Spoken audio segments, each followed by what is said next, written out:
presentation, which is going to be a mixed review. And let me first say this is Ron Watson with Astrology and our students here. And we have Benita, and we have Destiny, and we have Gerald. And we soon will have one more student coming on. So for now, this is September 1st. And we'll put this up on YouTube, and if you'd like to watch it there, you surely can. So we're waiting for Sherry Jankowicz to come on, and she's an ex-student of mine, and she's a minister of the First Metaphysical Church in South Florida, and she had her own church for years. I used to do a lot of presentations and sermons for her church during that time, and she was an ex-student. She's a wonderful astrologer, and she can add a lot to all of your knowledge and wisdom. So let me share the screen and put you up with a new presentation. I hope. Now, some of this is a little bit new, and I didn't get it completed in some respects, but I got most of it ready. So as we go along, you'll see what I mean. Okay. Okay. Can you all see this? Yes. Okay. So like I said, some of it's very simple and preliminary, but just going to review a little bit, and people very often ask me if sun sign astrology is anything. And let me just tell you how that works. So the way they do that is they take the sun sign, which is the sun, and they figure out where it is midpoint of that sign. So that'd be 15 degrees into a sign roughly. And from there, that midpoint, they make predictions based on that sun sign's position. I wrote for years ago. I had a published astrological article that I used to publish in something called The Visitor in Chicago, but I didn't do it the way most sun sign people do. I did it a totally different way of interpreting for the masses, which is impossible to do, but I did it in a way that was a little more accurate than what they do with sun signs.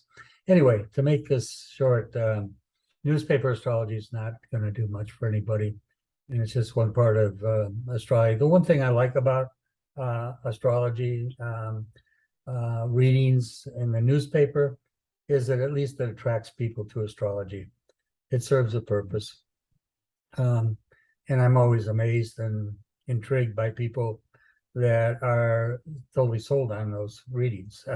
I find that incredible, but that's okay. Like I said, it brings them to us and to a much more in-depth astrology. So the sun sign horoscopes in newspaper magazines are not really horoscopes. They're just generalized stuff. And what I want to do is I'd like to, since there's everybody on board with us, and I would like to have each person that's here take turns reading these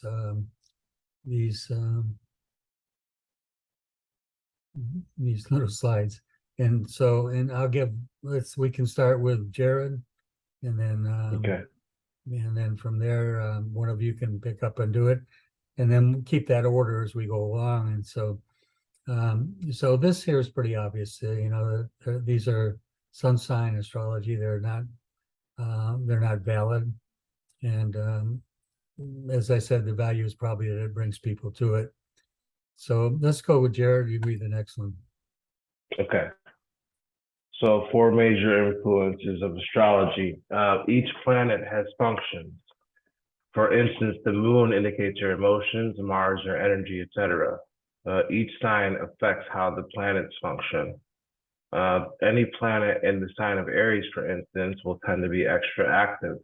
Any planet in the sign of Pisces, on the other hand, will tend to function more through the imagination. Each house shows where in your life the planet is working the most. And each planet in your second house, for example, I'm sorry, any planet in your second house, for example, will affect your money and possession. Any planet in your fifth house will affect your love and romance. Aspects are certain angles between planets. Planets aspecting each other are working together for better or worse. Okay, very good. By the way, so each of the planets are going to be colored by the aspects they get from other planets. That's the way. That's what makes it work and makes it readings accurate.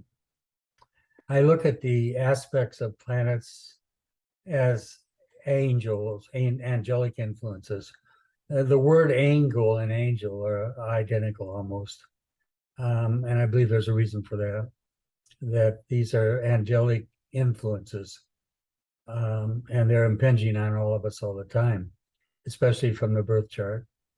So, so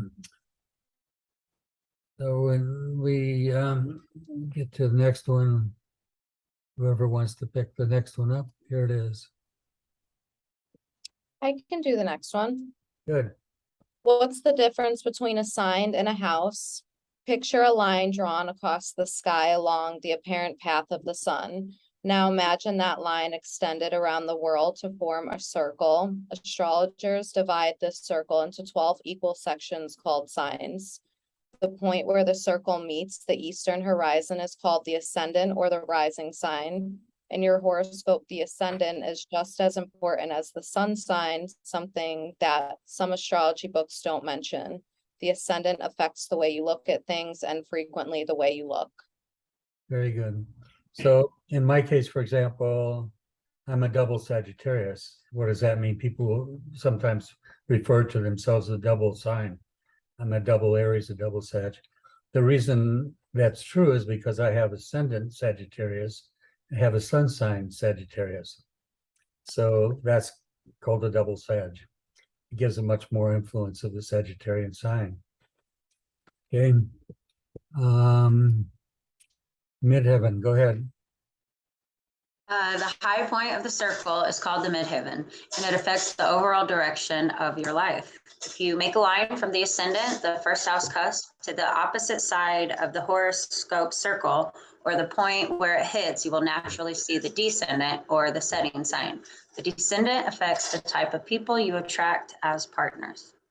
Very good. So the midheaven is a point that brings emphasis on your career, your work, your fame. Later on, I'm going to show you Muhammad Ali's chart. His Mars is at the top of the chart. It's right exactly on the midheaven. And it's also squaring Pluto on his first house, and the moon and most every other planet in the seventh. So he's got a T cross. I'll look at that later in this session. But it shows you the power of that T cross. Remember, I've told you many times, afflictions are not necessarily negative. We tend to think of them as bad because they cause stress. But it takes stress to work out every day and go to the gym. It takes a hard determination and action on your part to build strength. I'm not going to build muscle if I sit here all day in my chair unless I afflict myself or cause some pain. Okay, so my wife's got me going to the gym now. So I should have been doing that all along. But the point being that, it doesn't take long. You see results. Your muscles start to build and you see your strength coming back.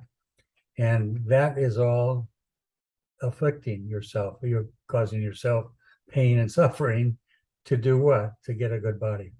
So, so when we talk about these crosses, they make for strength. I've told you before, if you got a chart that's all grand trines and perfect sextile and trine aspects, it can make for a lazy person. There's no impetus to challenge oneself because you're not being challenged emotionally and physically. And this causes sometimes laziness. Things are too easy. So I've often said that Irish blessing, which may the road always rise up to meet you. May the Wind always be at your back, I mean, whatever.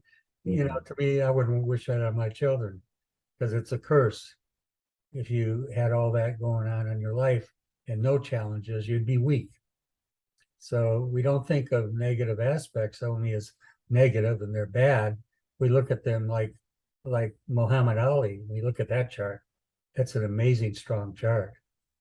I mean, every planet's in the seventh house. Is Moon, Mercury, Venus, and across from that is is Pluto, the annihilating planet. And on top of his chart on the 10th house, the house of fame and reputation, is Mars. Wow. I mean, how can you make that up? You know, you look at that man and you see his victorious battles. And, you know, from the 1st to the 7th to the 10th, the 7th is always the opposite person. It's the person you're against. It can be the person you're with, it can be a mate, it can be also an enemy. Okay, so he lived up to that chart. Exactly. And then we've got Bill Gates. I did his chart up here for you. Bill Gates has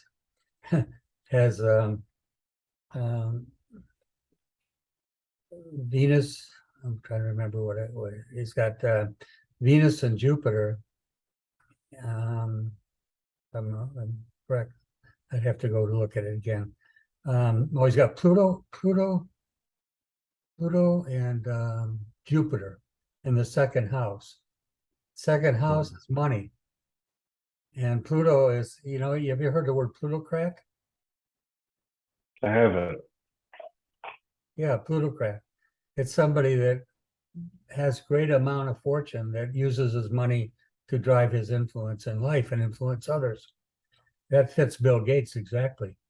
And those planets, I'll show it to you later, is sitting there in the second house, the house of money. Okay, so with Pluto on the ascendant, Muhammad Ali, remember, I am the greatest. I am is the first house. You know, I kept looking for something about butterflies in his chart. You know, he used to talk about, you know, butterfly, but you know, there might be that, and I haven't looked at it long enough to look at it. But you'll all get these charts.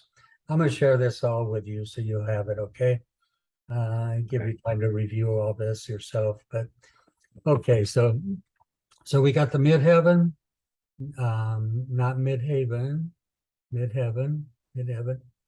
Okay, and then it's also called the MC, medium coli, which is Latin for, I guess, the same thing. And then we got the IC, which is the fourth house cusp, the bottom part, what they call it the IC. And so if you ever see those references, you'll know what they are. Who's next? I'm next. Okay, so midheaven / nadir. Make another line across the chart from the midheaven at the top to the bottom of the circle, and you will get the nadir, the bottom of the horoscope. The nadir shows something about your early home life. From there, the circle is further divided into 12 unequal sections called the houses. The houses are unequal because the ascendant and the midheaven are seldom exactly 90 degrees apart. Good for you. Now, let me tell you also that when you look at these influences, it said the fourth house, okay, or the nadir, shows something about your early home life. That's a fourth house cusp. And so, but you have to look at the whole chart, you know. I mean, for example, in my chart, I have Saturn in my fourth house. So I had a very bad childhood. My mother was married 9 times. You know, I was put in boarding homes till I was 9 years old, and I was abused a lot as a child. So Saturn was giving me some hard lessons as a young man, or not as actually as a baby growing up. I went through a lot of bad years, and so Saturn was doing its thing, and I guess I had a lot of karmic things. You got to remember Saturn's karma, and we look at things that happen in life, and it's hard to imagine what we could have done in a past life to bring these lessons on us. You know, maybe I was a errant father that, you know, left his children and in a past life. Who knows what the story was, you know? If I had insights into that, it'd be good.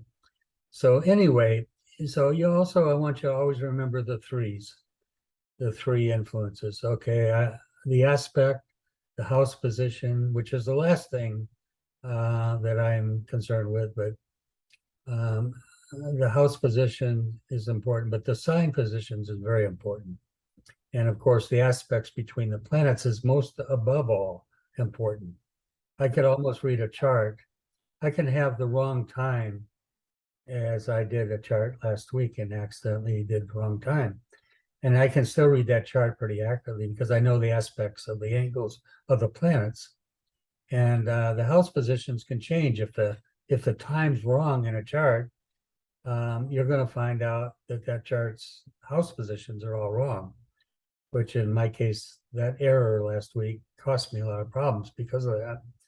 So I talked about that earlier before you were on, Jared, but I'll tell you the story another time. So what happened was that, you know, you got to remember that you can always check the accuracy of a chart, which I didn't do, by seeing where the sun is. So if the sun's on the midheaven, you know that your chart's pretty close to a noontime birth.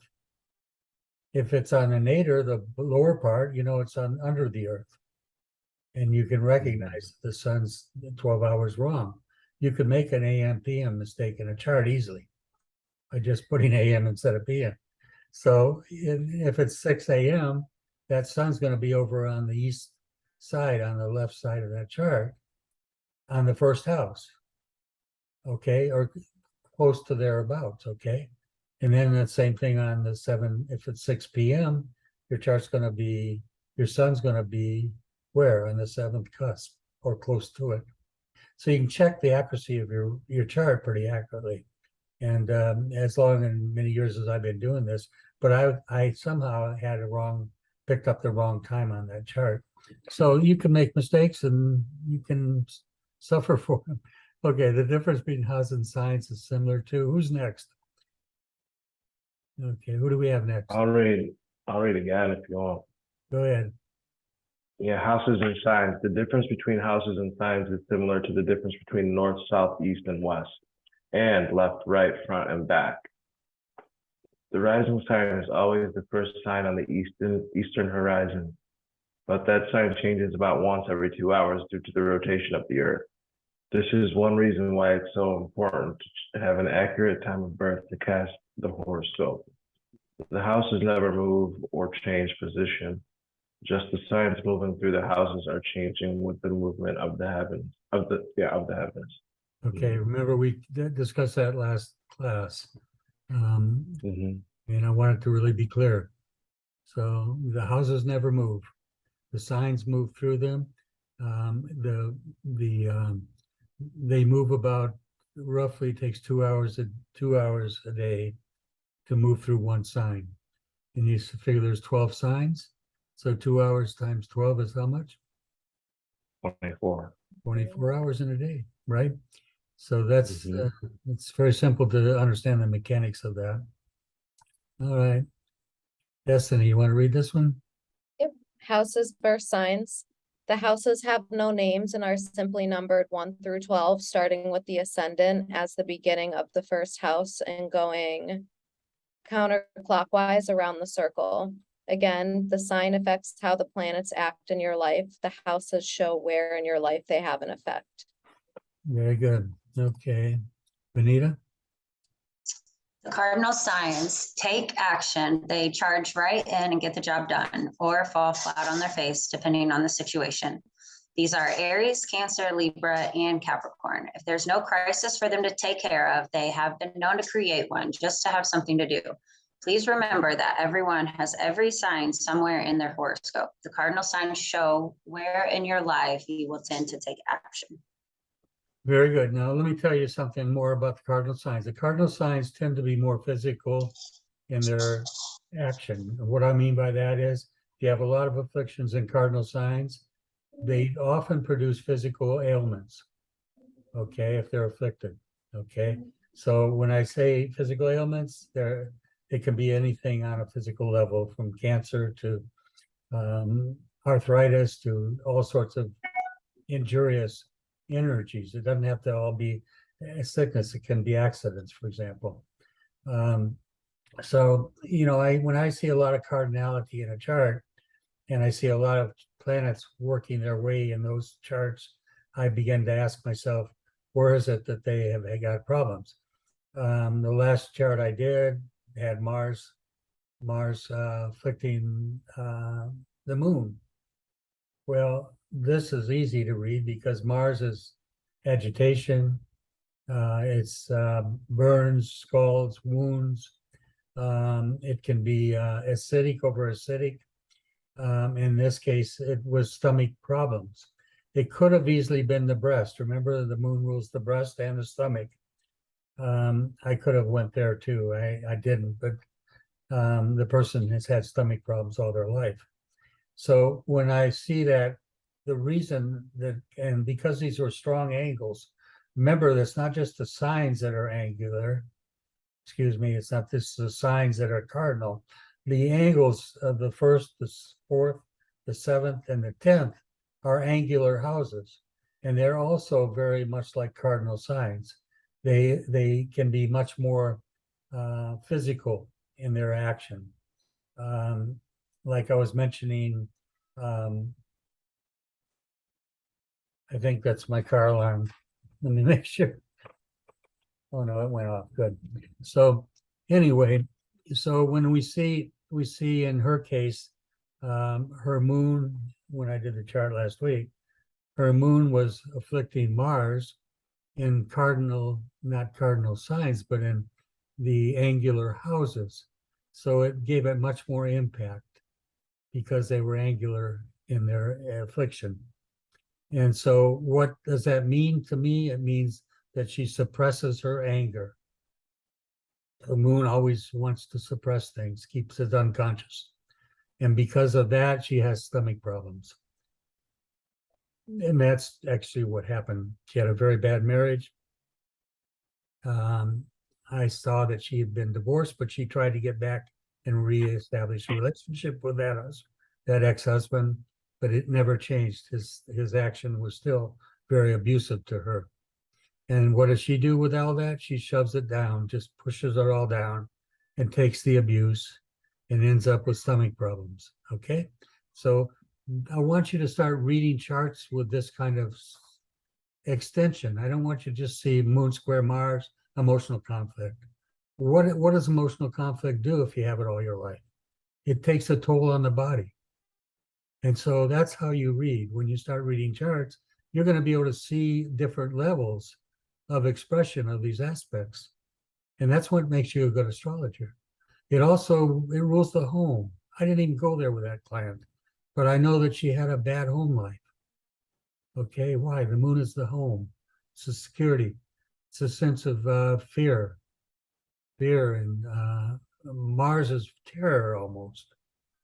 Okay, so Saturn is much more subtle than that. But these are, you know, if it's Saturn and the moon, it tends to show that she's constantly guilty, feeling guilty. And if it's not because of her own actions, it's because somebody makes her feel guilty. You know, it's like the Jewish mother that manipulates the child with what? Guilt. You know, and that's a technique that people have to manipulate other people. So you begin to look at this and you start to get all of its ramifications. And now you're moving in and outside of that simple reading that you got Moon Mars square or Moon Saturn square. You're starting to read the chart from a physical level as well as the emotional level, because everything is affecting everything else. You know, if you've got a Saturn moon, it's probably going to manifest much more in the skeletal frame. Saturn moves your teeth, your bones. So you're going to see things on a different level. Maybe you're going to see that they've got arthritis, and they generally will have that if they have that affliction. If they're suppressing their anger, you see, or not. In the case of Saturn, they're being accused all the time emotionally. You see this? See how this all works? So you have to carry it on to not only the fact that it's there, but who's causing this in their life? You can bet it's a relationship problem. You know, it's probably their early childhood. They were brought up with accusation all their life. You know, so I want you to start looking beyond the box, you know. You know, hear that expression, get outside the box a little bit. And that's when you become an astrologer. Am I making sense? Yes. Mhm. All right. Okay. Who's going to read now? Anita? Yeah. Aries, the sign of action, initiative, new beginnings. It charges right in and holds nothing in reserve. People with strong Aries emphasis in the horoscope generally like to be first. Their favorite time is now. The location of Aries in your chart shows where you tend to be active, energetic, and take initiative. There's a contradictory side to this sign in that some Aries are more like the sacrificial lamb. They show more timidity. Is that how you say that? You got it. And shyness with little assertiveness, which is a contradiction to the general signs interpretation. Okay, that's something that you rarely will read or see in a chart in terms of studying astrology. That they don't talk about this side. I've seen that Aries can be literally the lamb, very submissive instead of aggressive, and it throws you because you don't expect that from Aries. And I've never been able to distinguish exactly who and why one chart reads that way and the others don't. I never could define it. But there's definitely two sides to that Aries sign. But you know, when you're around them, you'll kind of pick it up pretty easy. You'll get that feeling about it. Okay. And also remember something. Aries rules the part of the body. Can you tell me anybody that part of the body Aries rules? The head.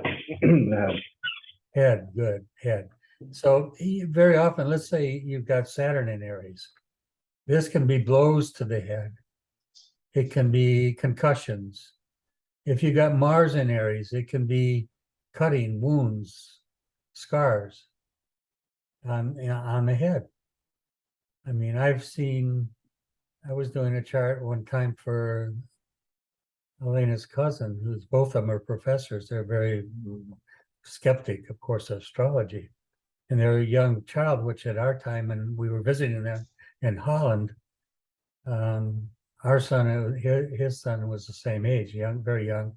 I don't recall the exact age, 7, 8, I'm not sure. But I saw that Mars was so afflicted in Leo. And I said, there's something in this chart that I know I'm seeing. And I said, your son had a very bad scar on his back, didn't he? And they were freaked out because he had to have it surgically removed. It was so bad. A birthmark that was so bad on his back. I had another client one time who had, I remember Mars afflicting the moon. And for some reason, I was able to see it again a different way. But I saw, I saw, I think I shared this with you before. I saw that she had been stabbed in a past life. Or was in the 12th house. That's what got that for me. And it was Pisces involved. It's been years and years ago when I did that reading. But I said, you know, you have a past life, you were stabbed in a past life, and you should have a mole or a scar, a mole on your breast. And she freaked out. And she told me, yes, I do. I've got a scar on my breast. I said, can I see it? No, so I didn't say that. She said, I have always been afraid of knives all my life. I can't even go in the kitchen. If I see a knife on the counter, I have to put it away because I'm frightened of a knife. And that was from a past life experience. So why I see those particular things, and specifically that thing, instead of maybe as normally I might see something in the stomach, but it was the breast and I knew it. And that's another thing I can't explain. Somebody will say, Ron, how do you get that particular reading? This is a skill you'll develop as you get into this more. It'll open you up and you'll start seeing things that you can't believe you even see them. I think Vanita's already had that experience with her readings. You know, you start seeing things, you say, my God, where did that come from? It's because it's written in the stars, so it's scriptures. I'm reading scriptures to you in the Psalms. It's written in the stars so that them that run may read. It's written in the stars so that them people say, how do you see it in the chart? I said, I don't know. It's just the chart talks to me. And that's what I want you to get to the point where the chart's actually talking to you. And the more you learn this language, the more it gets embedded in your soul, the more you'll do that. Okay. I told you many times I can make any astrologer understand and do mechanically the chart and draw a chart and do all that stuff and start to get some basic understanding. But I can't teach you the dynamics. The dynamics comes from your spirit of prophecy. It's something you have ingrained in you. And people that have it will find it out as they keep on working in this field. And it's the prophet that you have in you. Okay, so let's go to the next one.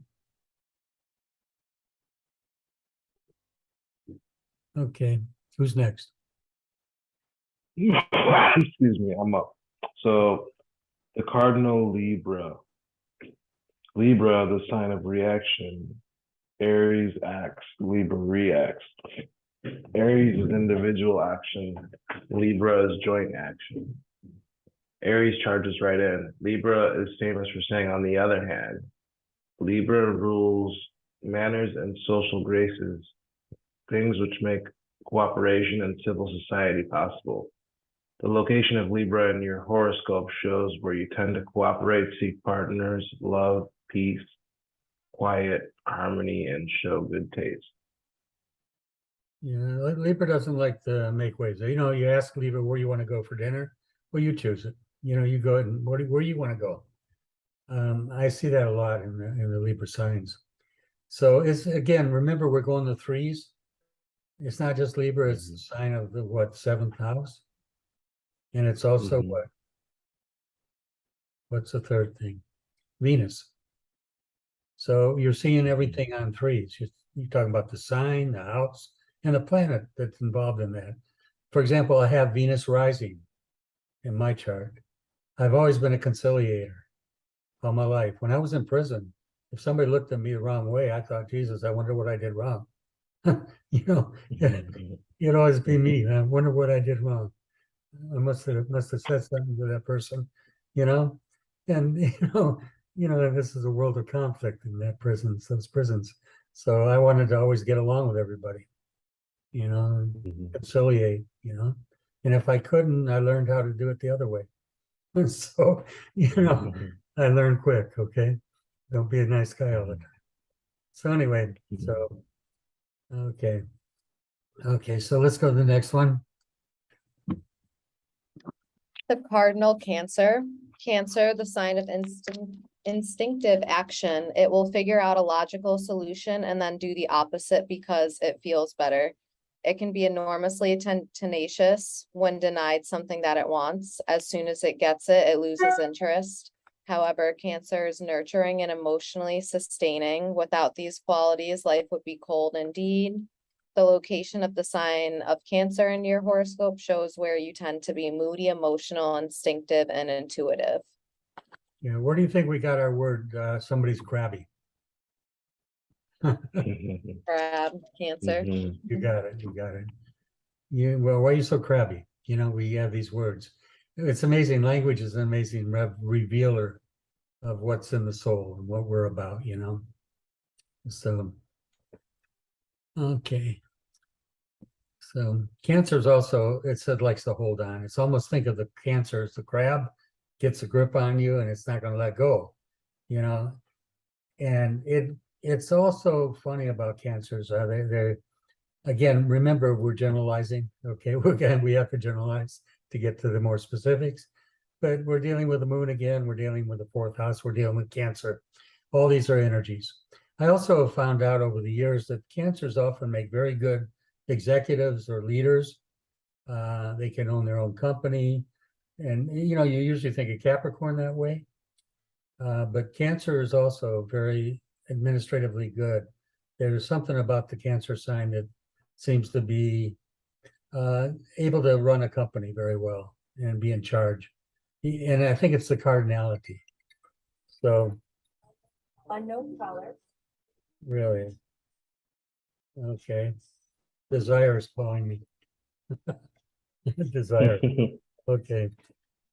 Anyway, so all right, so we did Cancer. Let's go to the next one. Maybe I should move along a little bit faster, but I've got a lot of this here. Okay, Capricorn. Who's going to read this one? You're gonna read it? Yeah, I'll read it. Mm-hmm. Capricorn, the sign of careful, calculated, planned action. Cancer is like pure water which dissolves and expands. Capricorn is like a saturated solution from which crystals form. Capricorn is the organizer of the zodiac. Without it, the universe would fall to Pisces. I mean, to pieces. Pieces.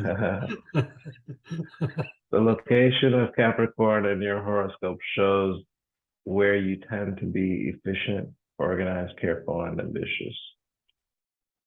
Now, our other, oh, did she come on yet? She hasn't come on, has she? No. So our guest that's going to be joining us, Sherry, mentioned that her partner for years and has got some real serious health problems, and I'm sure she'll share that with you. He's huh? Yes, please, thank you. Actually, you could have that drink in a cup with some ice, the monster drink. Thank you. So where was, so when I was on the phone with her, inviting her to the class, she told me that he's organizing his own funeral because he's old and he's what is it when you get in the blood work from diabetes? What is that called? You know, where you go in for get your blood washed all the time. Anyway, that's all right. Dialysis, it's dialysis. Thank you. So anyway, so that he's on dialysis and he's not in very good health, and she said, and he's setting up all his funeral arrangements, and she said to me, you can expect that when he's a Capricorn, he's got to be in control, and that's true. Yeah. He wants to be in control even after he's gone. He wants to make sure everything's organized. Is that Capricorn or not, you know? So Sherry's very good at all this astrology. You'll enjoy when she's when you meet her. As I said, she's also a gifted astrologer. She was a student of mine for quite a lot of years. We used to give sermons at her church for years, and she had a beautiful metaphysical church where when she kind of retired from all that, but it's an amazing lady. Hopefully she comes on. I think she may still come up. Okay, so did we talk? We did this already. Oh, by the way, it's interesting too about Capricorn. Capricorn and Saturn are kind of like they congeal things. They crystallize. The energy is crystallizing. It rules the knees, and it also causes the congealing of our blood. It can contribute to that. I remember Richard Nixon, the president, when he was president, he had a lot of problems with his knees, and he had I forgot what, some kind of thrombosis in his knees where his blood coagulated, and he was nearly crippled by it. It makes so much sense. He's a Capricorn, Nixon is. His name even somehow says that, Nixon, to nix something. It's a negative connotation. I always thought of that name as an amazing Capricornian name. So anyway. Oh, you were gonna say Dick, Richard Nixon. Yeah. I was gonna say, oh, Dick, yeah, Dick, which is Richard also, by the way, that's very observant. Now that's what makes a good astrologer right there. Seeing connections, seeing relationships. That's the gift of astrology. And being able to see relationships. That's all what it's about. And some people have a good gift of that, you know. They see they don't just see the part, they see the whole. And I told you that Sagittarians are real good at seeing the whole. I can't see the trees for the forest. I see the forest. And Capricorns will see the trees and not the forest. You know, Capricorns make good very often like watchmakers, you know, watch repair. Those little teeny things, you know, it's something that I could never imagine doing. Taking a watch apart and putting it all together again. You know, it's very, very timepiece stuff. It's all Capricorn. Capricorn is father time, measure off of all things. I told you I had a watch years ago called the Hellbros. Where did they get that name from? Hell Brothers, Hellbros, from Saturn, from Capricorn, from that whole thing, the watchmakers. So anyway, okay. So I'm probably going too slow. We're only at 14. I'm gonna keep you here all night if you let me. Okay, so let's go to the next one.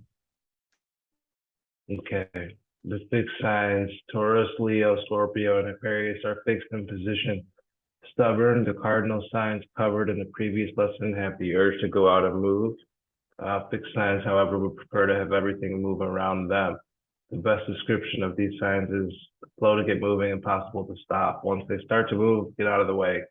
They just keep going and going like the Energizer Bunny. I'm married to the bull. I'm married to the Taurus. They can be very stubborn. Of course, if you're stubborn and that doesn't work too well, I tend to be very stubborn as well. And I don't have any Taurus in me. Actually, I do. Uranus is in Taurus in my chart. So anyway, okay. By the way, going back to the many ways to see something in a chart, Uranus is astrology, rules astrology. People with strong Uranus very often have astrological gifts, or they tend towards a New Age consciousness. And my Uranus is in Taurus in the 5th house. So one of my creative outlets has always been astrology. It's also the way it's in Taurus, so it's the way I've made my money for years. I made my living with Taurus. So remember I said, see things in more than one way. You want to see them not just, you know, just one way at all. Look at it from all the perspectives and put it together. Okay. Okay, the fixed versus the cardinal. The fixed signs like stability. Cardinal signs like to run things. Fixed signs want to own things. They want to be the boss and let the cardinal signs run things for them. Fixed signs are stubborn and fixed in position. They frequently take longer to start, but they never seem to stop. Cardinal signs want to move. Fixed signs want everything else to move around them while they sit still. The fixed signs are Taurus, Leo, Scorpio, and Aquarius. Please remember that everyone has every sign somewhere in their horoscope. The fixed signs show you where in your life you tend to stand fast under pressure. Okay, so we usually think of fixed signs as stubborn, but there's another side to that. Fixed signs also are persistent. If they start something, they like to finish it. Mutable signs, like in my case, I'm mostly mutable. I'm quick to lose interest. I've always tried to find things in my life that caused me not to lose interest, which was things that I couldn't learn at all. For example, astrology. Every time I do a chart, it's a new chart. It's something new. It's never been there before. I've never looked at that chart before. Each one's different. It's like everybody's fingerprint's different. So I have also been a photographer for many years of my life. I worked for Toyota, worked for Marriott Hotels. I'm, a gifted photographer. But the reason I like photography is I never grew old for me because I never could become the total master of it. It's like I could always learn something new. I could always learn and grow. It didn't have a limitation And for me, that's important. Maybe because it's Jupiter in my chart so strong, I want to expand, expand, expand. So the gifts that I had were things that required a point where I didn't lose interest and get this totally out of it. I just wanted to always keep growing and learn more. Anyway, enough of that. So the fixed Taurus. Okay, I'm going to run through some of these quick so we move on a little bit. We say stubborn, materialistic, sensual, the most fixed of the signs. People with several placements, particularly Venus, inclined to be more material, sensual side of life. It's opposite the sign. Also, the fixed sign Taurus is one of the most spiritual signs of all the zodiac. People don't see that. They always think of it as material, money, and all that. I know I'm married to one. The last thing in her mind is money. I mean, I can't even give her $20. She would say, I don't need it. I mean, really, seriously, she's just, I mean, she has no sense of wanting money and she doesn't even want to put it in her purse. And so she's just not that way. But then the Essene said that Taurus was the most spiritual of all the signs, had the most light. It said that, the Essenes. In fact, during the times of Christ, they said that Taurus was the most spiritual or had the most light of any other sign. So we don't look at that, but you got to remember that's Venus ruled, which is love. Okay, so Leo, flamboyant, showy, playful. Our sun is Leo, a sign of show business. No matter what the profession, typical Leo sun sign people act as if they're on stage. There are shy Leos, of course, but put them on stage and you may find talent and charisma. On stage, they can't be reticent and shy. Leo's motto is nothing but the best. That's our sun, nothing but the best. I mean, he's, he runs with millionaires and people of that status, goes to the restaurant, he takes us out to a restaurant, it's got to be the very best.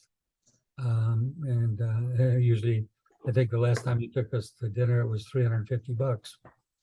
So, that's his lifestyle and he lives it well. And he also, I've seen him on stage, and lecturing, working in his profession. He's lectured in Russia, in Russian, speaking Russian, and he's lectured across the country and he's built a company worth millions of dollars. And this is Leo. And I could go on and on. So Leos are very stubborn, but they're also tenacious. He won weightlifting in New York City in his class of weightlifter. He was the number one, which covered 5 different states. He was top of them all. Very strong young man and pianist. Anyway, enough of that bravado about my boy. Our boy is a special guy, but he's very much Leo.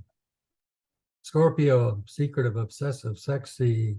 Scorpio loves to get secrets out of others, but they just try to find out about their own private life, forget it. Scorpio's placements are good for any profession involving healing, death and rebirth, or investigative, detective, scientific investigation, etc. So anybody, we got Scorpios here? Huh?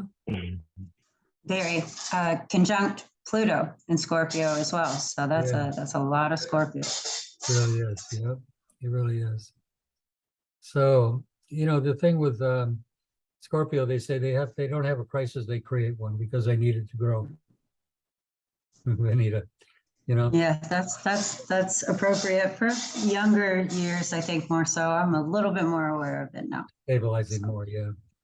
So that's something about that sign. It's very often like, Okay, Scorpio, the tendency to extreme effects, other areas of life as well. The negative side of Scorpio is jealousy and vengeance.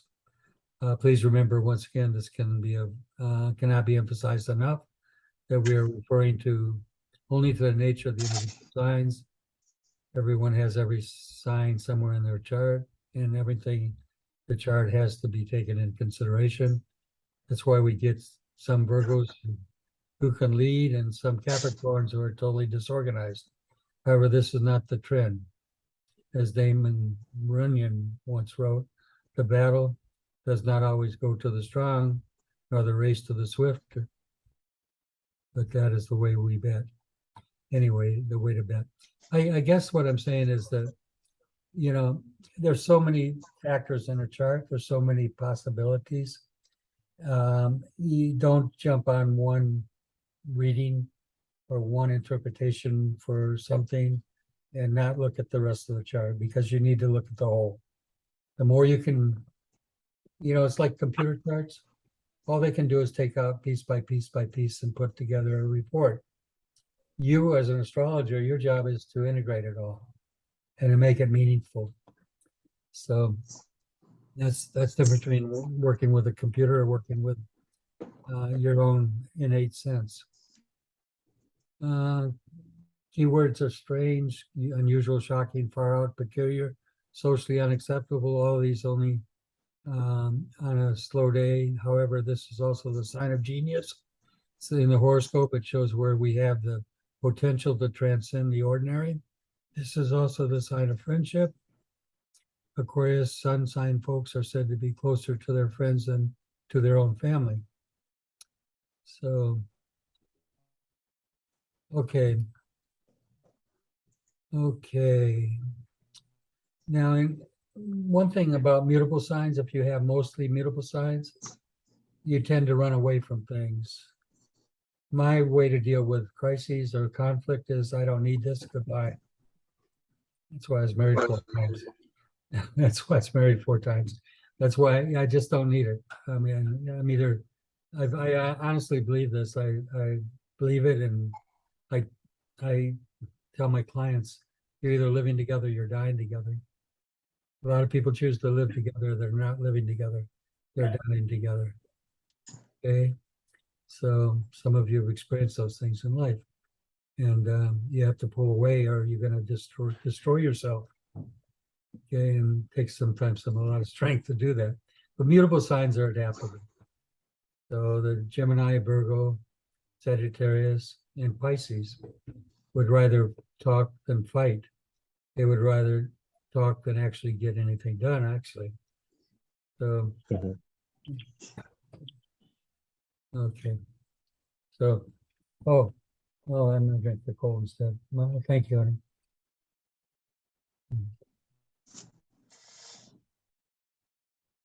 All right. We're only on 21. Okay, rule of thumb, whenever any 2 cardinal signs, Aries, Cancer, Libra, Capricorn, get together, the question is always, who's going to lead? Because they all want to. When 2 fixed signs get together, the question is always, who's going to rule? Because they will want to, but when 2 mutable signs get together, the question is, who's going to take responsibility? Because none of them want to. And that's interesting. I find that very true. If you got a lot of mutability, you're willing to sit back and let others do it and take charge. Capricorns want to be in control. And cardinal signs generally do, just in general, not just Capricorn. So, you know, the one's a little bit off of that, as a little bit is Libra. Libra is not as so aggressive towards control as the other signs are. All right, so mutable Gemini, communication, writing, travel, short trips. Gemini is the only sign that can do 2 things at the same time and get away with it. They can be masters of trivia. I have Mercury in Sagittarius. I'm not good at trivia at all. Really not. I always admire these trivia shows where people know all the answers. I say, how in the hell can that mind carry all that information? It just, to me, is extraneous. I say, why do they, what clutters the mind so much? You know, it's that Mercury Gemini influence. If you want to locate something fast, get a Gemini, find it free. They can gather information faster than Google. One major drawback, Gemini folks generally have difficulty dealing with feelings. They try to intellectualize their feelings. You know, there's a saying that to intellectualize love is to lose it. And I find that very true. people that are always analyzing love, trying to figure it all out. You know, they're in their minds, they're not in their hearts. And very often they kind of talk themselves out of relationships. You know, it's like it can't be, you know, there's something going on. It's got to all be a mental thing, not a heart thing. So, you know, love is not something that is always rational at all. Right? Very often it's very irrational. So there's a Cahill Gibran said it best. He said, think not you shall guide the course of love. For if love finds you worthy, it'll guide you. I love that. It's so true. So all you romantics out there. Mhm. All right. Gerald, go ahead and start. I'm going to try to move through them a little quicker, but go ahead. Mutable Virgo, keywords are details, work details, criticism, microscope for eyes, details. Virgo make great workers and fantastic critics. Virgo is called the sign of the Virgin because for Virgo it's always the first time. The sign of the servant, not a pleasant assignation these days, but one of the highest of the spiritual virtues. At its worst, the sign can be compulsive regarding cleanliness or a hypochondriac. Yeah, you know, Virgo is a sign, they say, of the servant, and that's not popular today. Nobody wants to serve, they all want to be leading, most of them. So, you know, we don't think of servants as the highest of all. I think scripture said the servant is the highest of all. It says the greatest of all is the servant. So Sagittarius, go ahead, Benita. Keywords are philosophy, jovial, traveling, long trips, philosophy, storytelling. Sagittarius sun signs have a channel that goes from their brains to their mouths. Whatever they think, they say. The sign of half horse and half man. When it's not half ass, half man. I can be hard on this sign. I own it. Yeah, it's exactly true. So generally also, we're now always think about this. So we're reading Sagittarius, but we're reading Jupiter as well. You know, we're reading the ninth house as well. We always think in the threes and try to see things in the threes. So, you know, when I was a bad guy and, you know, went to prison, I had the dubious distinction of being the most wanted man in the United States. Dubious distinction for sure. But Jupiter likes to do things in a big way. So it wouldn't be good unless I could do it the best, be the baddest. Okay. That's kind of what Jupiter's all about. Jupiter is excess. It's always extreme. If the speed limit's 55, you don't feel like you're going anywhere, you're a Sagittarian, you must go faster.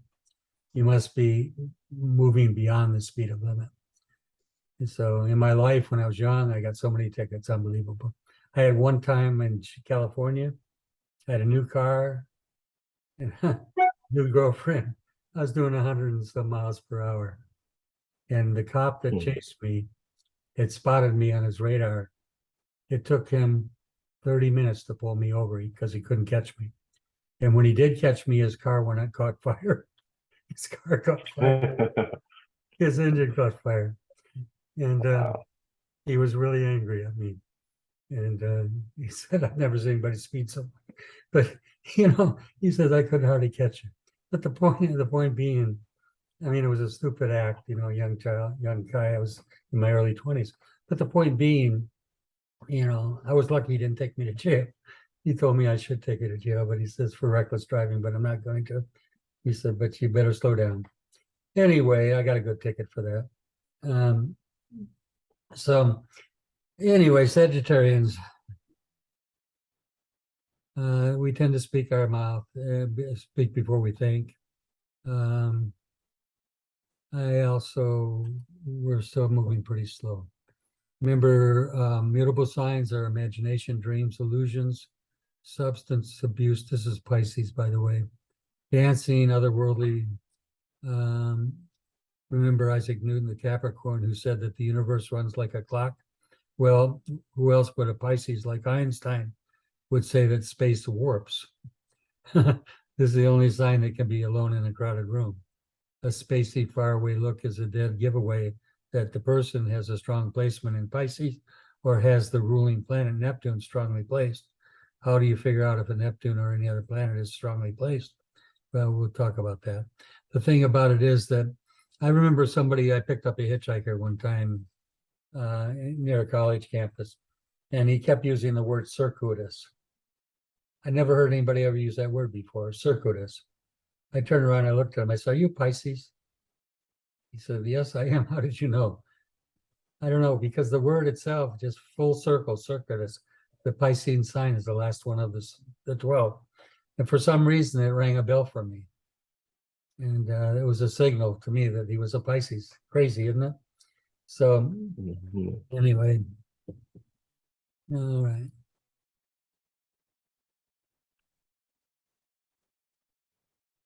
At this point, we're only covering the alphabet of astrology. Later on in the course, I'll be showing you how to put it all together. So now we'll get a little more interesting. You all want to take a break? Nobody's crossing their legs saying, "Geez, I wish I did." No? Okay. Okay. Okay. All right then. Okay. Okay, so also keep in mind also the triplicities, okay? Okay, the three triplicities. What are the three fire sign triplicities?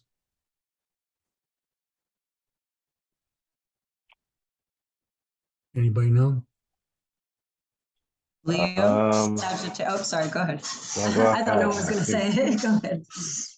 I might need a little more study in this area, but yeah, I mean, it's Leo, Sagittarius, and Aries, right? Good, good, good. You know it, but don't know you know it yet. So, Mhm. okay, so fire triplicities, and if you got a lot of planets in fire signs, they tend to be more fiery by nature. They're the evangelical signs. They like to preach. Okay. Couldn't help myself have so much fire in my chart. So I get very preachy, but that's part of the sign. Fire burns things. If we were conscious, it would look upon everything else as being either fuel or not fuel. And that's how people with strong fire placements seem to act. Fire signs are the evangelists of the world, fired up by their beliefs and passionate about them. Okay, so you see somebody that has a whole conglomeration of planets in fire, there's something there that once they believe in something, they tend to be good. Fire signs require belief to function well. I remember working when I was younger, one time for a company that sold meat and fish off the back of a truck, and I was just out of prison, didn't know too much about anything, but I thought, what a great deal. I'd sell them 20 steaks for, I think it was $40. I don't know, $2 a steak. And I really was good at it. And I was his best salesman. I'd go out, and one time I remember selling an entire truck of everything on the truck. Some guy came up to me and said, "What do you want for the whole truck of meat and fish?" And my response was, you got to be kidding. And I did it on purpose because I wanted to challenge him, kind of like. And I says, "You don't mean it." And he's, "What do you mean I don't mean it?" I said, "Well, how much you want for the whole truck?" And I think I said $5,000. I don't recall the amount. It doesn't matter. The point being, I basically act like I didn't believe him. And I've made him kind of force me to believe him and convince me that he meant it. And he went to the bank and he got the money and he gave it to me. And I offloaded the whole truck. The point being that I was the best salesman in that crowd. And out of prison, I was a young man. I was making a lot of money. Until one day I went to offer all these steaks for this company, who the accountant happened to be there. And he said, "Let me have one of those steaks." And he weighed it and put it on the scale. He said, how can you sell me this for that price? This is not a deal. I said, why? He said, well, if I can go to the store and buy it a lot cheaper than this. And I was shocked because I honestly didn't know. I didn't know it wasn't a bargain. But once I realized there wasn't a bargain, and then I got feeling guilty because I thought, Jesus, I thought I was doing a great thing. I thought this was a deal. And then one day I sold a box of fish sticks to a lady with a tattered dress and a little baby, not a baby, but a little child. And I felt so guilty because I knew she got ripped off. Once I didn't believe in the product anymore, I had a struggle. And so one day I'm over having dinner with a friend, and I was telling him about my struggle. I said, I'm having a real struggle. My sales are down and I'm not doing too good, and I don't feel good about this product. And he took me in and he says, come here, Ron. He took me and put me in the bathroom and he said, look in the mirror. He said, who do you have to live with? Your boss he kept trying to convince me to always stay. Who do you live with? Do you live with him or do you live with this guy in the mirror? And that day I quit the job because I knew I couldn't keep doing it. I knew I was too guilty, and I knew I wasn't doing anything but ripping people off. But I was the best salesman in the group. I mean, I was making a fortune. Once I stopped believing in it, it was over. And that's how fire signs are like that a lot. They have to believe in what they're doing. If you can convince me and make me believe, I'll turn the world over for you. So, okay, all these little stories. Okay. More positive side of fire shows your true identity, what you really like inside, what you seem to initiate by yourself alone. It represents the enthusiasm and fire in you. The expression fired up fits these signs. Fire signs show the places in your horoscope where you're at the most assertive and inspired, where you can get the big picture rather than get bogged down in details. I told you what the word enthusiasm means. Do you all remember? Mm-hmm. It's entheos, right? You got it. It means God within. Theos, theology, theos, God. So enthusiasm, people that have enthusiasm. I used to hire salesmen for a company. I was the vice president of sales and marketing in Anaheim, California for a big company. And I used so many metaphysical truths to teach these guys to sell and to be successful.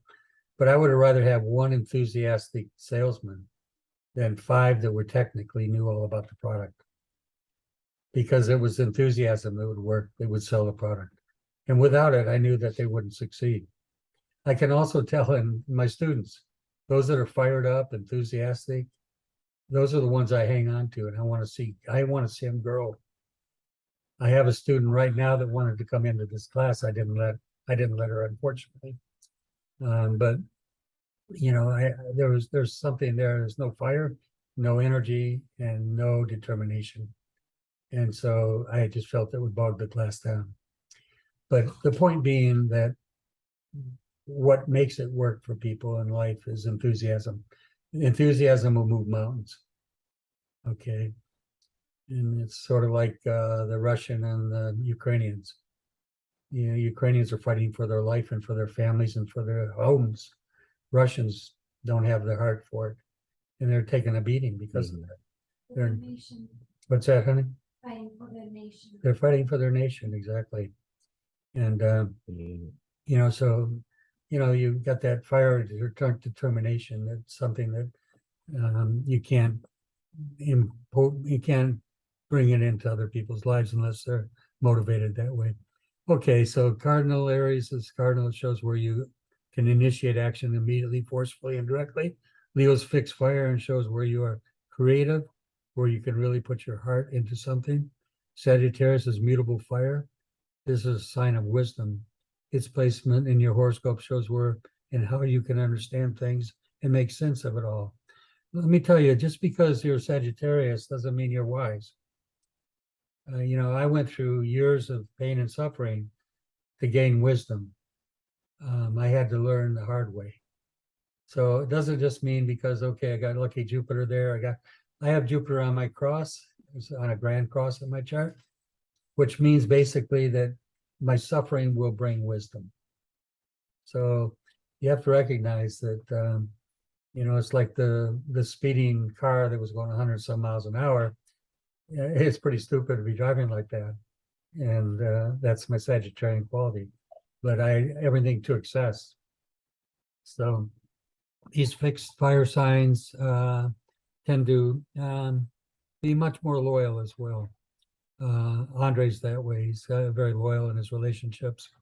And so when you see the fixed, it gives a determination to hang in there and stay with it. Where mutable wants to run away if they're unhappy. You just don't need this, okay? So they move. Okay, Aries cardinal fire, cardinal sign takes action. The Aries has a reputation for charging right in. The placement of the sign of Aries in your horoscope shows one of the places where you tend to take initiative and plunge right in. The places you act is shown by the placement of Mars, the ruling planet of Aries. So again, remember your three things you're looking at. You're looking at Aries, you're looking at Mars, you're looking at the first house. These are all the indicators that you're looking at. So you get something from all those things. Example of someone whose sign of Aries on a midheaven career is Bill Gates. Another example of time with Aries, this time with Aries, intercepted means it does not appear at the beginning of any house. Remember that intercepted signs happen in high latitudes. The higher the latitude, the more interceptions. You can have 4 signs intercepted. Remember that any intercepted sign is going to be intercepted on the opposite sign. So if you've got Aries intercepted, you're going to have Libra intercepted on the opposite side of that chart. So I've seen on high latitudes, like in Russia, for example, you can have 2 intercepted signs beyond, not just the one interception. You can have 2 of them, which means 4 houses are intercepted because of the high latitude. If it can get so distorted if you get too far north, that I suggest doing an equal house chart. You have that option when you're doing charts. Equal house will take those interceptions out and make it a lot easier to read. But, okay, so, usually I use Placidus house system. There's different ones. There's Koch, K-O-C-H, equal house. There's others. The ones I prefer are Placidus, which I use mostly, and Koch works well too. You can use it as well. Okay, so another example of time with Aries intercepted means it does not appear at the beginning of any house. In his 12th house, prisons, restrictions, psychological problems is Charles Manson. There were many other factors making Manson behave the way he did. So if you have this one, don't think that you have to wind up like him. There are both positive and negative ways to manifest any placement in the horoscope. So I'm going to show you the horoscope. Okay. Oh, this is Hitler's chart. I thought I'd show you this. I got a few charts in here. I was going to show you by example. Interesting about Uranus in the in 12th house. I wasn't sure, but I thought Mein Kampf, you're the book he wrote. Mm-hmm. I said, this is a very radical ideas. It was very anti-Jewish. It was many things, but it was his masterpiece he wrote. And I said, it's got to be he wrote that in prison because it's in the 12th house. And I looked it up, and he did. He wrote it in prison, and he was sentenced to 2 years in prison before he came to power. And his book kind of sprung him to power, along with some very high military leaders that saw his promise as a eloquent speaker and other talents that he had that they could use for propaganda that drove him into the power positions he had. But anyway, so if you look at this chart, look at where Jupiter is. It's in Capricorn conjunct the moon.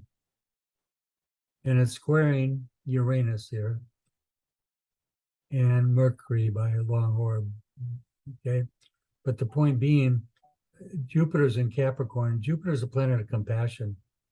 And the moon is the planet of compassion and feeling. And these are in Capricorn, Saturn sign.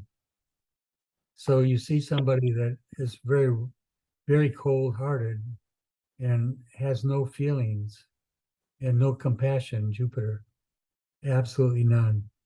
And that's all squaring. Where was I going to go with that? And I wanted to show you also something else. His Venus is in Taurus. It's on the house of death. It's conjunct Neptune. Oh no, it's not conjunct Neptune. Pluto and Neptune are conjoined in the 8th house of death. I didn't spend a lot of time on this, so if I'm struggling a little bit with it, I should have prepared a little more before I got to you guys. He's got Mars conjunct Venus. That's the other one I was looking at. This is exact 16 and 16. And Venus is the planet of love, and it's in a good position, Taurus, but Mars is in Taurus, which is his fall. So the planet of violence is joined with Venus, and it's also debilitated by being in this position, Taurus. So then he's got the Saturn in the midheaven, the most powerful position it can have in Leo. And if you look at Saturn, it's 13 degrees of Leo. It's 150 degrees from Jupiter. And so it puts it in quincunx to the moon and to Jupiter. So Saturn is afflicting both planets of feeling and compassion. You remember Jupiter is Jesus, Jesus. And it's afflicting that by quincunx. And it's in the 10th house, and this is in Saturn sign. These are all in Saturn sign. Remember I said always look for threes? 3 influences, always look for them. So you've got Saturn afflicting the moon and Jupiter in its own sign, Capricorn. Saturn is afflicting from its position up here. And it's also squaring Mars and Venus. That's what I wanted to show you. So, you've got Saturn square Mars alone is very deadly, can be. And Mars is kind of hurting Venus by its conjunction to it. Uranus is opposing Mercury. Mercury's in Aries. And remember, Mercury rules speech. And one of the things that was most known about Hitler was that he was a very powerful speaker. Where does power come from? Help me out. The will. Okay, but what sign would give power to Aries? I did it for you. Aries, Mercury's in Aries conjunct the sun. Okay. Oh, okay. Okay, so it gives that powerful speaking. And his radical ideas is over here, Uranus, which he wrote his book of radical revolutionary ideas in prison, the 12th house. See where I'm going? And then you look at Saturn being the most evil planet it can be in this square to Mars, which I've always told you, the 3 planets that you watch for violence in charts can be both Saturn and Mars, okay? If they're afflicted. In this case, it's debilitated by being in Taurus. It's square to Saturn. And I think there was something else, if I recall right.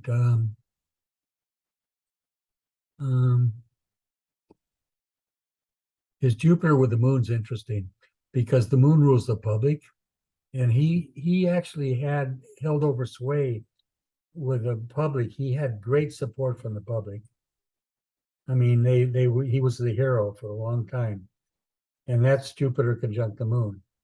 And it shows his fortune came from the public. Actually, it's the accolades he got and the power he had over others that was augmented and supported by the masses of people, which is the moon. And Jupiter and the moon are in the 3rd house, which remember is Mercury's house, which is again the communicator, Mercury, the house of communication. So his ability to be like he was seen as a prophet with the public. This is Jupiter and the moon right here.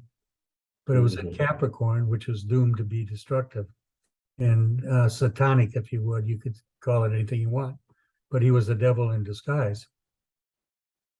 Okay, we can, you guys, I'm going to give you this. You can all reflect on it, meditate on it in your own time and space. But Hitler, Uranus, independence, genius, madness. It's the only planet in the fire sign, Uranus, by the way. And it channels the energy, the chart to the 12th house, psychological problems, restrictions. He spent 2 years in prison. Actually, he was sentenced to 2 years, but he was given, he only did 8 months, and he was treated like a king. He had every amenity you could ever have in prison because he was well liked, and people really liked him for his work, his book.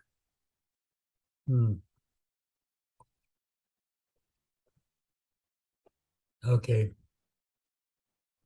So you can read this in your own time and space and go over this and learn from it. Okay. Okay.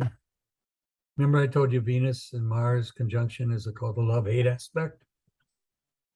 And then squaring Saturn in the 10th, Mars in its detriment in Taurus, is Mercury in Aries, Mars fire, which describes his aggressive and powerful speaking style, which held sway over others. 7th house position is Pluto in the house of death, is Quincunx's moon, and Jupiter conjunction showing a lack of compassion and empathy for others. Moon and Jupiter are in Capricorn, amplifying the Saturn energies of coldness in his personality. Mars, Venus, trine to the moon. Jupiter conjunct shows his ability to gain the love and devotion of the public and his dictatorial ambitions. His Uranus, revolutionary, radical, in the 12th, opposing Mercury, shows his radical ideas. Mercury originating in his 5-year sentence of imprisonment to the 12th house when he wrote Mein Kampf, which means my story. He only served eight months, I told you, out of that sentence. Okay, so I want you to, you're going to all have this, okay? I want you to use it, as I told you before. I want you to be teachers, not just students. My aim is to create other teachers that can do this work. And I'll give you the tools. You have the tools. You got the tools. You can use this. You could do a presentation right now with this presentation and have someone sitting in an audience with you and enjoying the class in astrology. And you have other things that I have sent you already that you can do the same thing with. Okay, so I'm trying to get you to carry my legacy, okay? Carry on with this. Don't drop the ball for me. I'm kind of dependent on you guys. I mean that, I really do. And it's not because I think I'm checking out until real soon, Benita. It's not because of that. It's because I really want you to become not just students. I want you to become blessed, talented people with not just the ability to read a chart, but to teach others as well and carry this forward. Okay.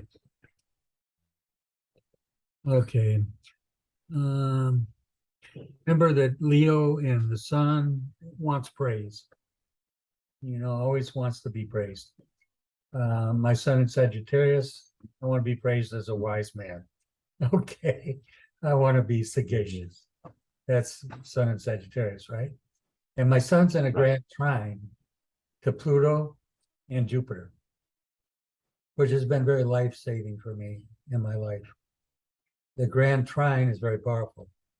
So if you put it in good aspect with Pluto, and you put it in good aspect with Jupiter, you can get a resurrective energy from that. Pluto resurrects. It basically came out of prison and started my life over again in a totally different light in a different way. So, Leo is always looking for praise. I think I was sharing the story about one of my students who I knew his father when he was a minister in Chicago, and his brother who was killed in a car accident. I might have shared that story. So I shared it earlier, before Gerald came on, I think. And he had a son that had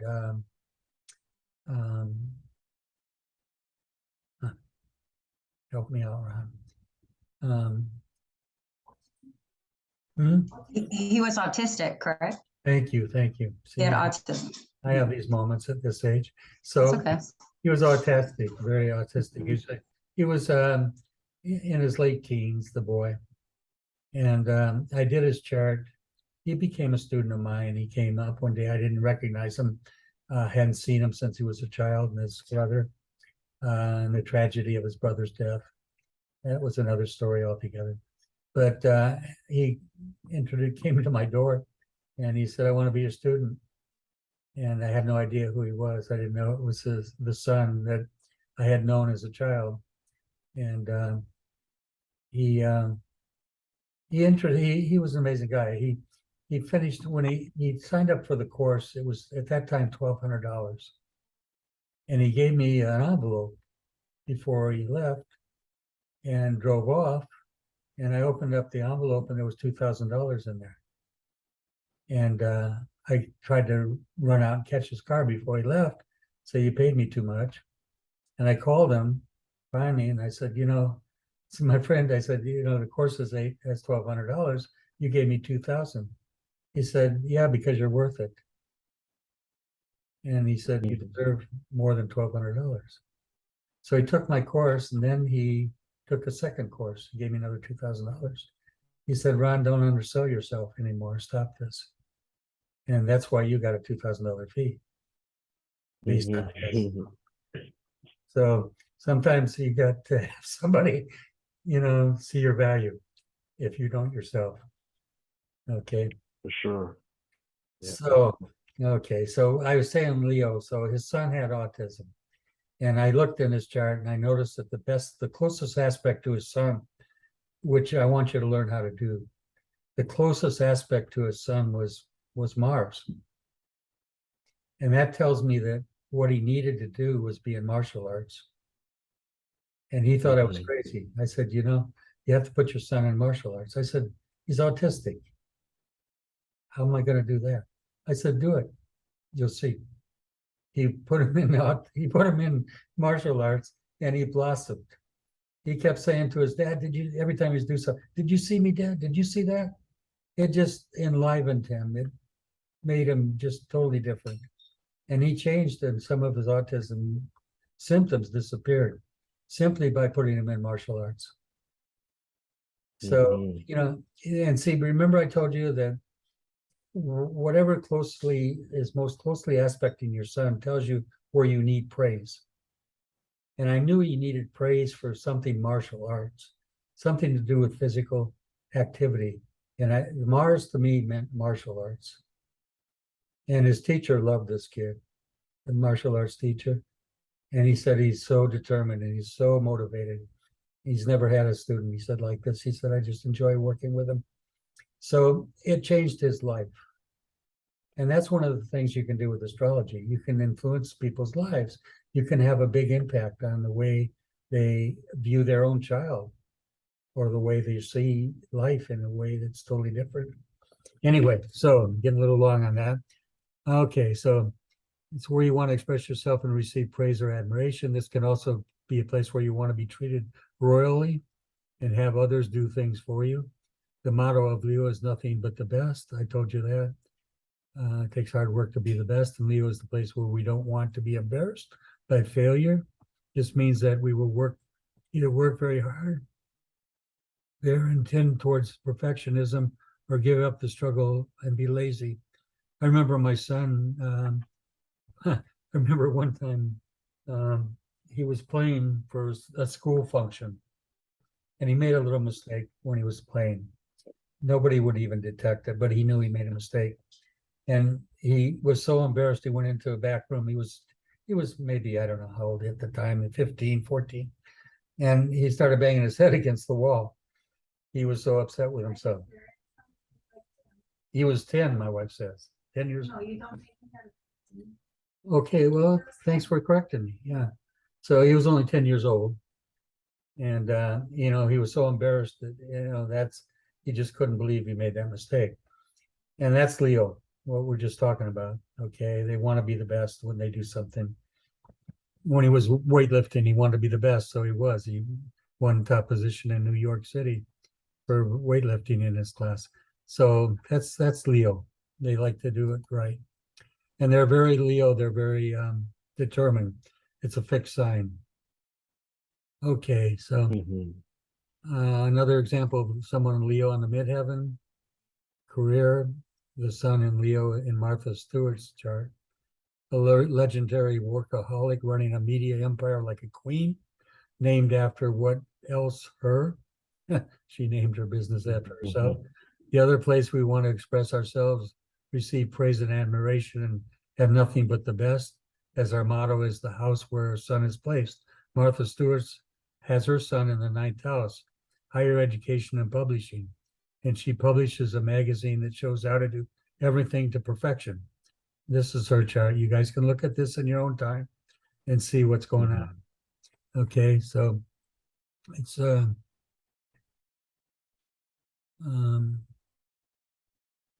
let's not get too long in this, but she's Leo on the midheaven. See this? And anytime, look at this is 8 degrees away from the cusp of the midheaven, but I want you to learn to move that into the 10th house. A planet that is within 8 degrees for sure of a cusp generally has a strong influence in that next house. You should learn that. In this case, you see, can you say that again? I just want to make sure I got that right. Okay, a planet that's within 8 degrees of a cusp of a house tends to have a strong influence in that next house.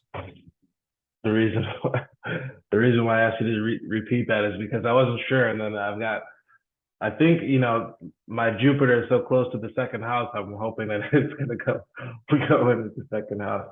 And I think how many degrees is it from the 2nd? It's really close. Let me take a look real quick here. I have it right here. It is I mean, it looks like within just a few degrees, maybe. Yeah, so 5. You'll read it in the 2nd more than the 1st. Okay. So it gives a possibility of a great expansion of your wealth and your money in your life. It definitely does. And then you remember the next thing you're going to look at is the aspects. Okay. What is it doing in the chart? What sign is it in? Those are the 3 things you want to know. Okay, house position, sign, and aspects. That's the 3 things you're looking for. And from there, you get a story, okay? All right.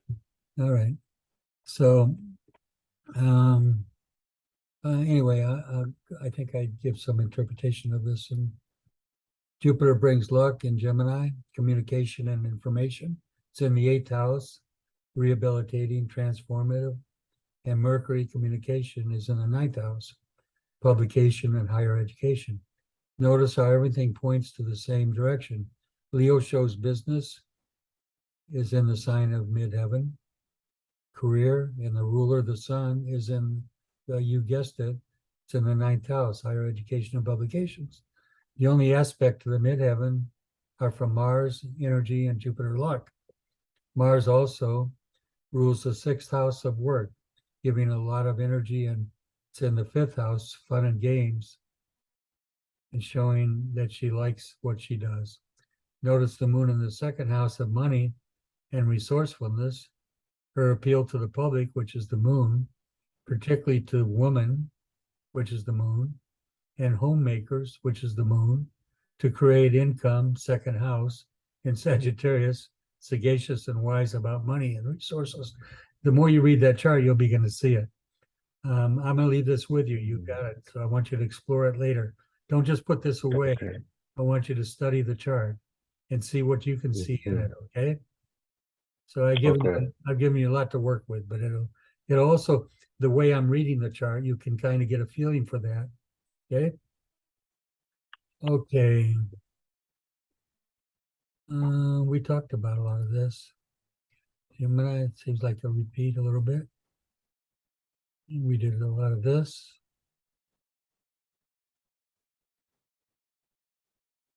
Okay, so I'll leave you to look through this yourself.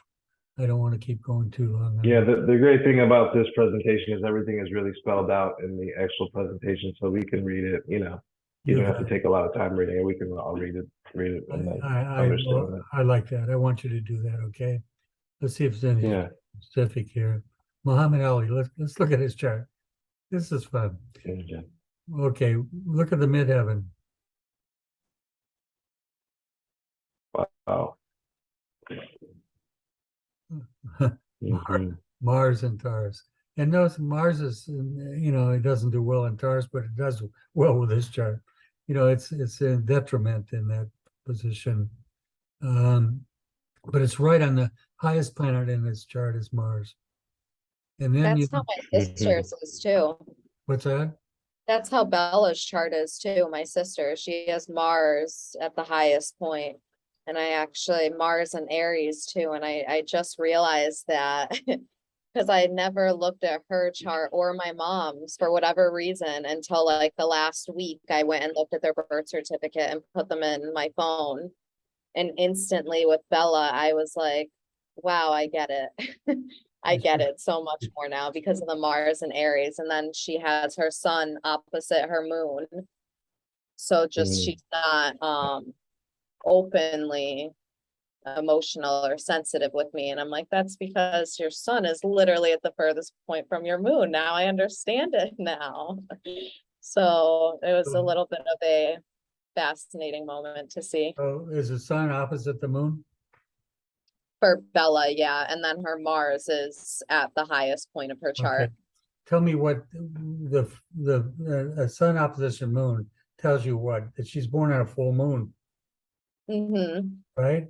Well, yeah. So it's like her emotions and her logical side are very, they don't get intertwined with each other, right? She's able to kind of differentiate between emotions and logic. Very good, very good. And how did you see Mars expressing itself in her life? It's raining really hard. So what did you say, Ron? Sorry, I'm like, Nice. How do you interpret your Mars on the midheaven as in So- affecting her life? yeah, I was kind of wanting to ask you about that. I guess I would interpret it with,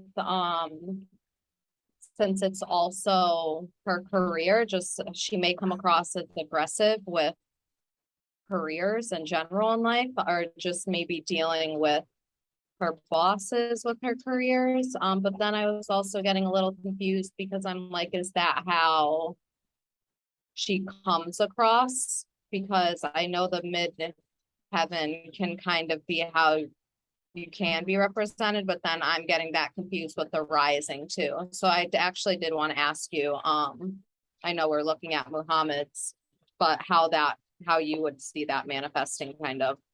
Yeah, does she dance? She used to do gymnastics and she broke her ankle, so then she totally gave up with it. Yeah, that's what she would be good at, you know, things like that. You know, anything to do with very physical activity. And if Okay. she discontinues doing that, she can gain weight real quick. She did actually, and now she's lost it again. But there was a period where she did. Yep.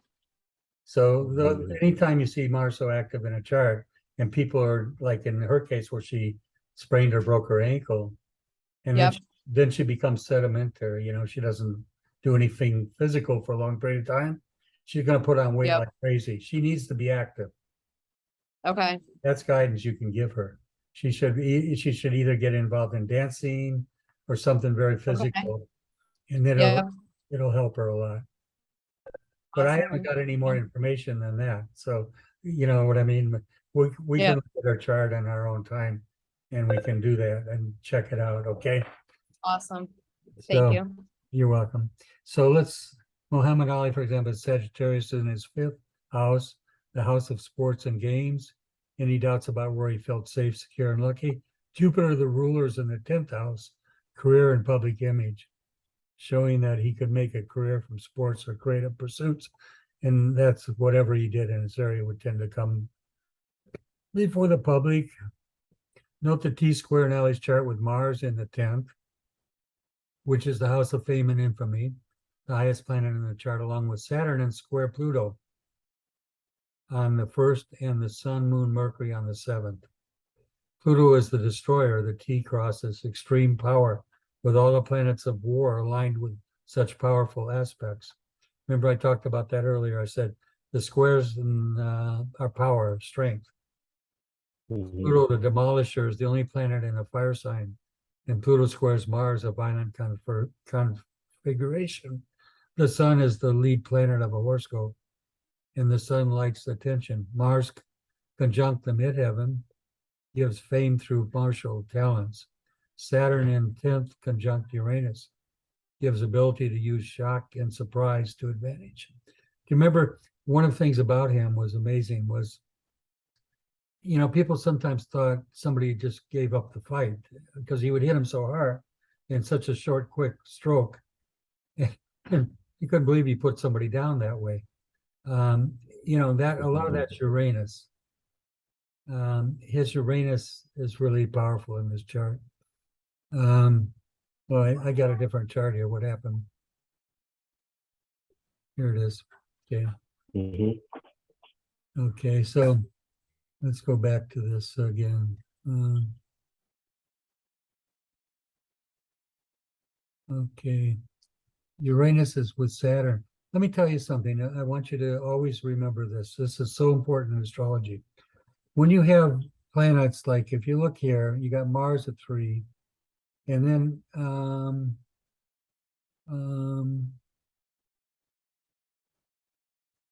what is this? Oh, midheaven. Okay. So you got Mars at 3, then you've got the midheaven at 12, then you got 21, then you got 26. These Uranus and Saturn are conjunct. Okay. They Mhm. tend to pull in all of this with it. Just they call it a constellium. And when you see these, sometimes you'll break the rules.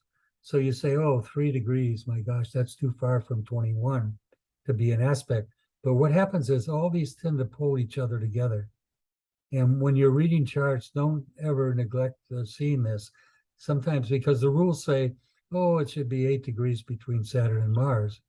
Well, it's a lot more than 8. Okay, 17 almost, okay, or whatever. So the point being that when you're looking at these conjunctions, in this case, Moon and Mercury are together. Okay, Mhm. and Venus is at 20. Now, that's only 8 degrees between the Moon and Venus. So these are all together as well. So when you're looking at aspects, and then you got the Sun down here at 27, it's out of sign, it's a different sign. Okay, but his Sun is in Capricorn, which means that Saturn plays a big role in this chart. It's also in the 10th house, okay? And Saturn rules the skeletal frame, the teeth, the bones. And it's conjunct Uranus. It's like, this is a man that is very quick, very fast, with the thunderous blows that Saturn represents. Saturn is concussions and wounds that come from blows, broken bones, things like that. And his abilities were staggering. His hands were massive in size. But you as you go through this chart later, you know, I've given some interpretations for it. So you can do this, and you always remember, never look at the T cross as necessarily all bad. It's very powerful if it's used right. And if you've got a Mars square Sun, like I have Mars square Sun, I've been very strong all my life, even at my age of 83. You know, I'm still, my wife always says, you know, if you work out, your body's already built, it builds quick, and it does. My muscles grow fast and develop fast. And so I've been laying around all these years because of the injuries I had and the surgeries. But once you start going back to it again, the body develops its power fast. Anyway, enough of all me and this and stuff. I think we've gone for 2 hours. I think we can pick this up again, or we can go on to other things. I think 2 hours is I did another chart. This is the chess champion, used to be, he's not anymore. Birth chart for chess champion. And I get into that, but you're going to have this. So I'd like you to go on further into the chart. Here's Bill Gates' chart up here. Yeah, so remember Jupiter conjunct Pluto in the second house. Remember I told you plutocrats? Listen to the interpretation of plutocrat. A person whose power derives from their wealth. Champagne swilling plutocrats, using an example for the word. Okay, notice where Pluto is in Gates' chart. It's joined with a fortuitous Jupiter in the second house, like you have, Jerome, in the house of money. And it's conjunct Pluto, which is huge amounts. Pluto is like the underworld. It rules a lot of stuff of money. Remember, it's other people's money. Second house, eighth house and Pluto rule money, just like the second. They're the opposite houses. And his ability to amass wealth in Bill Gates' chart is really powerful with the Pluto conjunct Jupiter. So you can do this in your own time and look at it and explore it.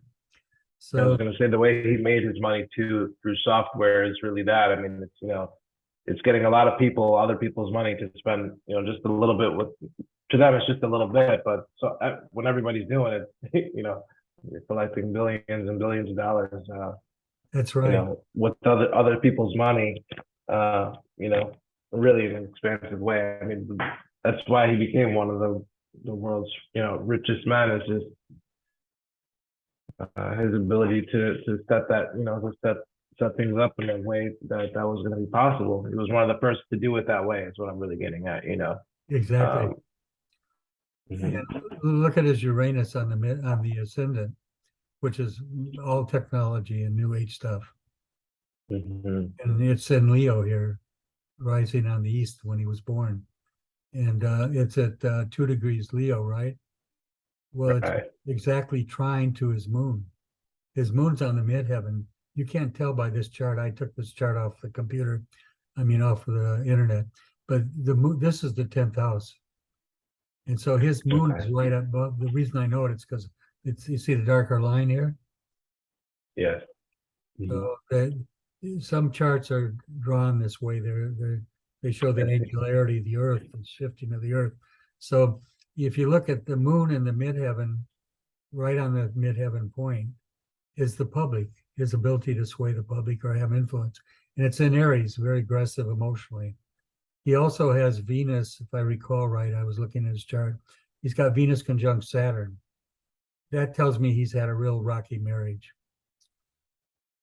And isn't it interesting words we use? I just used the word that I recognize astrologically. I didn't see it before. Rocky, what does Saturn rule? Rocks, minerals, crystals? Yes. And we we use the term rocky, and I'm using it with Venus, which is love and relationships. Of course, he's divorced now, but he's been having a lot of affairs. Mhm. So anyway, so this whole thing, Jupiter conjunct Pluto, is the plutocrat. And funny how they name things plutocrat, isn't it? So I'm gonna leave it up. I'm gonna leave it. I'll leave it here. She didn't. Sherry never made it, did she? I don't think so. Okay. Well, I'm starting to cough. A nice, wonderful class. I learned a lot here today too, and it helped fill in a lot more gaps in my knowledge again. So thank you. I appreciate the appreciation. This is something that I'm going to send to all of you, and please complete it, go through it, and expand on it with your own knowledge. And I'll see you all next week, same time, same place. See, trying to tell me it's time to quit.